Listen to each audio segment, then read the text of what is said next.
Tivemos nesse fim de semana o ataque iraniano com cerca de 170 drones, 120 mísseis, mais 30 projéteis de outros tipos sobre território israelense. Felizmente, cerca de 99% desse arsenal foi debelado pela defesa, o Iron Dome israelense. Mas, como disse o Duda na sua chamada muito pertinente, a intenção de Irã era acertar. Por mais que tenham hoje não, desde o ataque tenha havido uma certa narrativa dizendo que o Irã avisou, deixou claro que ia atacar, até mirou em lugares estrategicamente militares, minorando a possibilidade de alvos civis. Ele queria dar uma resposta interna para a sua população, dando a entender que o Israel ia aceitar numa boa, ou deveria assim fazê-lo, para apaziguar os iranianos e não escalar a guerra. Mas será que é isso mesmo, Duda? Você entende que Israel vai ficar por isso mesmo e que o ataque iraniano foi algo leve? Bom, eu acho que essas imagens que a gente estava vendo ali, ali era o Domo da Rocha, né, na esplanada das mesquitas em Jerusalém, já mostra um pouco o que foi esse ataque, né?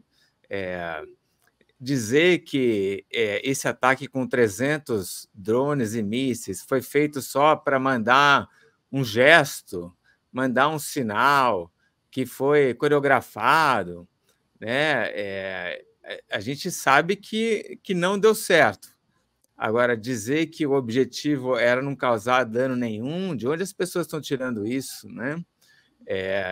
Mísseis de cruzeiro e mísseis balísticos, eles destroem muita coisa quando cai. E achar que tem assim, uma super precisão de se só atingir zona militar, não é assim que acontece. O Irã ele adotou uma técnica que é a técnica russa, que você meio que cronometra primeiro você lança os drones, depois você lança os mísseis balísticos e de cruzeiro para que eles cheguem todos ao mesmo tempo no seu inimigo. Isso é o que a Rússia sempre faz quando faz um bombardeio aéreo na Ucrânia, né? E a taxa de interceptação que os ucranianos conseguem é ali de acho que 46%. Então, mais da metade dos drones e mísseis que a Rússia manda contra a Ucrânia cai na Ucrânia. Os iranianos tinham essa ideia, sabiam que os israelenses iriam se sair melhor nessa interceptação, mas eles não achavam que o índice dos israelenses ia ser tão alto, né? Mais de 90%. O que os israelenses divulgaram era uma taxa de interceptação de 99%. Então, apenas 1% desses 300 e tantos realmente caíram em território israelense. O sucesso que foi obtido aí, isso tem a ver com, claro, que os israelenses estão se preparando há muito tempo para isso, são vários sistemas de defesa antiaérea que atuam de maneira combinada, mas também o uso de caças, tanto de Israel quanto dos Estados Unidos, que partiram da Jordânia e da Síria. Saíram informações aí que cerca de 30% desses drones e mísseis foram interceptados pelos americanos. A Arábia Saudita também interceptou mísseis que foram lançados do Iêmen. A Jordânia também interceptou mísseis enviados do Irã. Então, foi uma coisa surpreendente. Aparentemente, era só uma menina beduína que realmente se machucou com esses os estilhaços, né, desses mísseis. Agora, não é porque foi um fracasso que a gente olha agora retroativamente e diz, então, o Irã só quis mandar um sinal. Não, quando se manda 200 drones e mísseis contra um país, não é só um sinalzinho, ali uma chamada de atenção, puxão de orelha, é muito mais do que isso. O Irã queria, sim, provocar morte e destruição em Israel. Aí a pergunta que você me fez sobre se Israel vai responder. As últimas.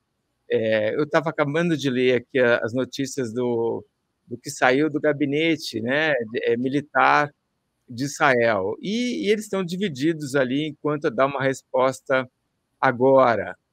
O Benny Gantz, por exemplo, acha que não precisa. Tem alguns argumentos aí para sustentar essa ideia de que não se deve dar uma resposta agora.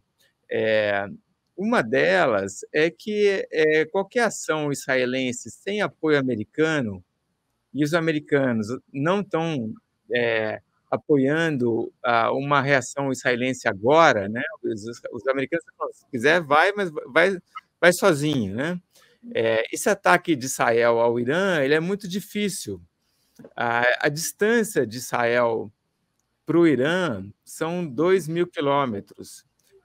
Então, caça tem que ser reabastecido no ar, né? Além disso, você tem instalações nucleares do Irã em vários pontos do território do Irã. Então, você precisa de caças que possam ir para vários lugares, acertar a mira e ainda conseguir voltar.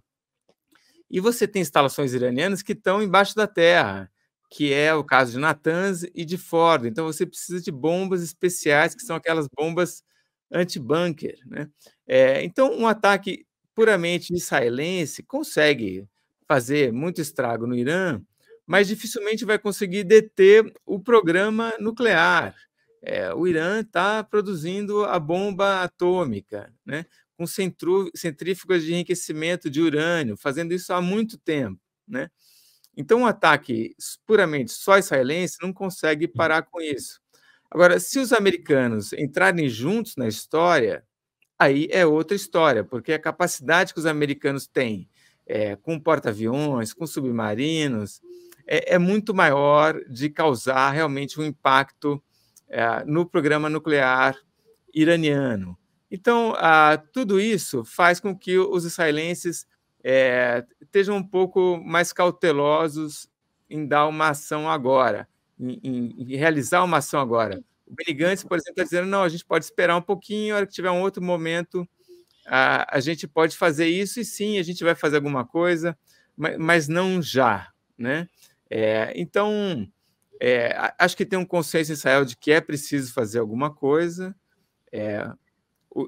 Israel entende que essa guerra com o Irã, que hoje é uma maneira, agora é uma guerra meio que direta, né? Que ela precisa ser realizada, que o Irã representa uma ameaça existencial ao Estado de Israel, assim como o Hamas também representa uma ameaça existencial ao Estado de Israel, então essa ameaça precisa ser eliminada. Mas o momento de fazer isso e como fazer isso, aí é uma coisa que os israelenses ainda não decidiram. Até porque, me corrija se estiver errado, para eliminar o risco iraniano, de fato, é algo muito complexo, algo muito grande, exigiria uma logística e a chance de escalada muito grande. E aí esse apoio que ele tem, por exemplo, da Jordânia, até da Arábia Saudita, talvez não se fizesse presente, né? Então, eu acho que foi uma coisa interessante o que a gente viu de sábado para cá, que é realmente a ação da Jordânia e da Arábia Saudita, porque principalmente a Jordânia tinha sido muito vocal em condenar, por exemplo, as ofensivas israelenses na faixa de Gaza, né? Acho até que foi o Alexandre que fez uma matéria disso, o rei Abdullah falando, olha, Israel não pode fazer essas coisas e tudo mais. E a esposa dele, a rainha palestina, né? Ele tem dentro de casa uma oposição ali pesada, né? Exato, e é uma população palestina muito grande na Jordânia. Mas, enfim, você vê que quando a coisa aperta, né, os países árabes, principalmente a Arábia Saudita e Jordânia, entendem aquilo que elas entendiam até o ano passado, né, que a principal ameaça, não só para Israel, mas para todos os países árabes, é o Irã. Irã que é persa, né? Eles todos ali estão preocupados com esse programa nuclear iraniano. Então, quando o Irã faz um ataque a Israel, eles pegam e se colocam do lado de Israel e nem tem nenhuma dúvida quanto a isso, né? Nenhum desses países árabes apoia o Irã nessa história, porque o Irã, para eles, é um perigo. De fato. Alexandre, como é que você viu esse ataque também no Irã, sob o ponto de vista de quem está no Rio de Janeiro? A gente vê vários veículos, tem veículos aqui que a gente acompanha em São Paulo, a gente acompanha veículos de todo o Brasil, mas a sua visão, você acha que esse ataque pode escalar? Como disse o Duda agora, os Estados Unidos dizem que, se Israel quiser, vai por conta dele, mas, de repente, um ataque cirúrgico com uma arma anti-bunker, um míssil anti-bunker, não sei se existe míssil anti-bunker, o Duda pode dizer, ou teria que ser uma feito... bomba anti-bunker. Mas, pode mandar por míssil ou tem que ser por avião? O que vocês acham? Um caça F-15 bem em cima do lugar. E agora eles têm o F-35, que é stealth, né? Que é mais difícil detecção para os radares. E aqui no Brasil, tivemos o Itamaraty se manifestando em relação a esse ataque, mas de uma maneira bastante canhestra, eu diria. O que é que vocês acharam dessa manifestação do Itamaraty, quase que amenizando o lado iraniano? De onde menos se espera, de onde não vem nada mesmo, né? Quer dizer, o anão diplomático continua ali envergonhando a gente, ele tem uma posição de alinhamento automático com Irã, com a Rússia e com a China.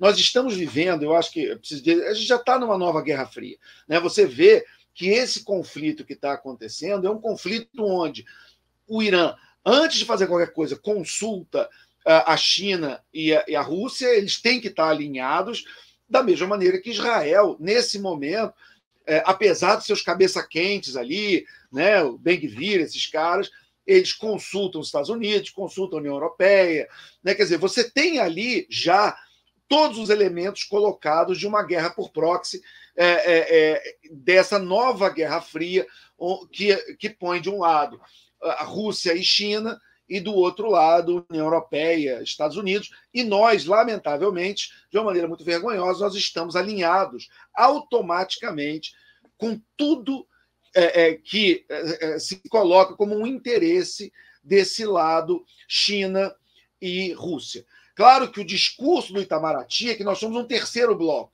né? Nós somos um bloco independente, nós somos um bloco que pode, a cada momento, decidir para que lado vai, né? Então, que olha o mundo dividido, sim, entre Rússia, China de um lado, União Europeia e Estados Unidos de outro, e que nós, a Índia e tal, nós seríamos esse bloco independente, mas não é o caso, né? A gente tem 10 em cada 10 situações, a gente se alinha automaticamente, de uma maneira vergonhosa, com esse eixo antidemocrático de ditaduras, né, como Rússia e China. Em relação ao que está acontecendo ali também, acho que tem um ponto a ser explorado, porque em relação ao conflito em si, o Duda já deu a aula que ele sempre dá, já está completo o quadro, onde eu poderia complementar.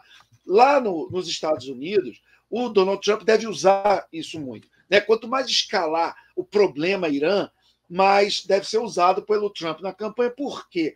Porque o empoderamento, a gente pode usar essa palavra, o empoderamento do Irã vem muito do governo Obama, ali do finalzinho. Somente em 2015, quando foi assinado um acordo que todo mundo sabia, todo mundo... Eu mesmo que cobria, na época já falava, assim, não faz isso, assina esse acordo. Mas o governo Obama era visto como muito simpático ao Irã, né? Inclusive, a gente pode dizer assim, a janja do Obama não era a Michelle, a janja do Obama era uma iraniana, a Valerie Jarrett, que era sua grande conselheira, braço direito, para todos os assuntos domésticos internacionais. E a Valerie Jarrett é iraniana, e ela era também vista como alguém que empurrava muito a agenda política externa dos Estados Unidos para se afastar, de alguma forma, de Israel, se aproximar do mundo muçulmano e, especificamente, do Irã, sua terra natal, e onde ela tem grandes ligações. Enfim, isso era muito especulado na época. além de ser um padrão que a gente viu já nos anos 90 com o Bill Clinton, quando ele lá atrás ele fez aquele acordo nefasto nuclear com a Coreia do Norte, com a mesma conversa. Né? Na época não era o Kim Jong-un, era o pai dele, o Kim Jong-il, né? Mas era a mesma conversa. Não, esse acordo nuclear é só para energia elétrica, nós vamos ficar de olho, nós vamos pesquisar, nós vamos fazer auditorias, não vamos deixar a Coreia do Norte ter bomba nuclear. E está aí, né? Presente seu Bill Clinton, a Coreia do Norte é uma potência nuclear. Não reconhece, mas todo mundo sabe o que é. E o mesmo aconteceu com o Irã. Todo mundo avisou o seu Barack Obama lá em 2015, não faça isso, vocês estão abrindo caminho para o Irã ter bomba nuclear.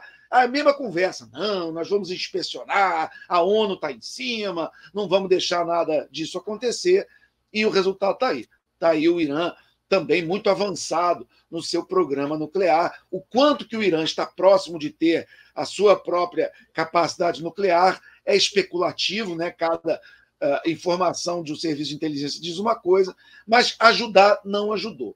Se não bastasse tudo isso, eu até, o Inácio, não sei se você lembra, eu recomendei, numa das nossas sextas-feiras, que a gente fala de documentários e tal, eu recomendei aquele American Conspiracy, que é um excelente documentário que está na Netflix, mas a despeito de alguma agenda de esquerda que tem. E uma das coisas, eles atacam o Reagan, dizendo que o Reagan deu dinheiro por fora na campanha. O Reagan não era nem presidente ainda, ele estava em campanha contra o Jimmy Carter e ele teria dado um jeito de chegar dinheiro para o governo iraniano para que os iranianos não soltassem os reféns que estavam presos lá na embaixada em Teherã, na embaixada americana, ficaram mais de 400 dias presos. Foi uma coisa que realmente acabou com a popularidade do Jimmy Carter. Se ele já era difícil uma reeleição dele em 80, se tornou impossível com essa crise dos reféns lá da embaixada iraniana. E esse documentário tem essa teoria conspiratória de que foi uma grande armação do Reagan, dos republicanos, da comunidade de inteligência. O vice do Reagan era o George Bush pai, que tinha sido presidente da CIA, então que ele teria ligações, ele teria feito chegar milhões e milhões de dólares para o Ayatollah Khomeini, para a sua revolução, e eles teriam aceitado esse suborno para segurar os reféns que foram soltos quando o Reagan tomou posse.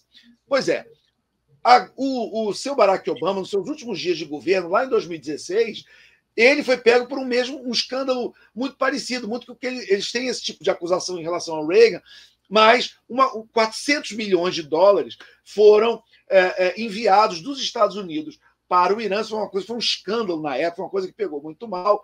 E aí tiveram 1000 desculpas e tal, mas também tinha uma acusação que me parece crível de ser também um suborno aos iranianos para azeitar essas relações, enfim, seria uma maneira. O governo Obama fez sanções econômicas muito sérias ao Irã, então seria uma maneira de mandar dinheiro e dar uma aliviada nas contas. Enfim, então esse é um tema que deve ser muito explorado na campanha. O Donald Trump está tendo uma semana difícil, ele está respondendo agora um processo criminal, aquele que envolve a Stormy Daniels, né, a atriz pornô e tal, um negócio pesado, e ele deve ter dias aí pesados pela frente, mas ao longo do ano, na sua campanha, quanto mais escalar a crise com o Irã, mais ele deve usar na campanha, porque ele atinge um ícone do Partido Democrata, que é o Barack Obama, um governo que, obviamente, o Joe Biden participava, que os 8 anos que o Barack Obama foi presidente dos Estados Unidos, durante todos os 8 anos, o Joe Biden era o vice-presidente, era o companheiro de chapa nas 2 eleições e foi, durante 8 anos, vice-presidente. Então, óbvio que ele não conseguiria se distanciar do governo Obama, e isso deve ser muito explorado na campanha. Alexandre, diga lá, Duda. Não, o Trump já está usando isso, né? Tem uma postagem dele que ele posta essas coisas naquelas redes, Truth Social, que a gente não tem acesso. Mas isso depois cai nas redes aqui, tipo Twitter, mas ele repostou uma publicação dele de 2018, em que ele faz acusações ao presidente Hassan Rouhani, né? Ameaças, tipo, né? Hã? Faz ameaças, né? Faz ameaças, E aí, acho que é interessante a gente lembrar, só que os israelenses estão vendo isso acontecer, né? E estão pensando, puxa, se a gente vai, então, responder ao Irã, nós vamos fazer isso com o Biden, esse que está o tempo inteiro falando para a gente, pega leve, fica de boa, apanha quieto, ou vamos esperar janeiro, quando de repente tem uma chance aí de, vamos lá, 50% de o Trump que está na Casa Branca, né? Acho que tem essa conta aí também de parte dos israelenses. Perfeito. Lembrando que o que é que Rússia, China e o Irã têm em comum com o Brasil são nossos companheiros de BRICS, né? Então, temos também essa vizinhança bastante peculiar do ponto de vista geopolítico, com essa trinca que se une cada vez mais entre si e que nós apaziguamos, passamos a mão na cabeça em relação ao Irã.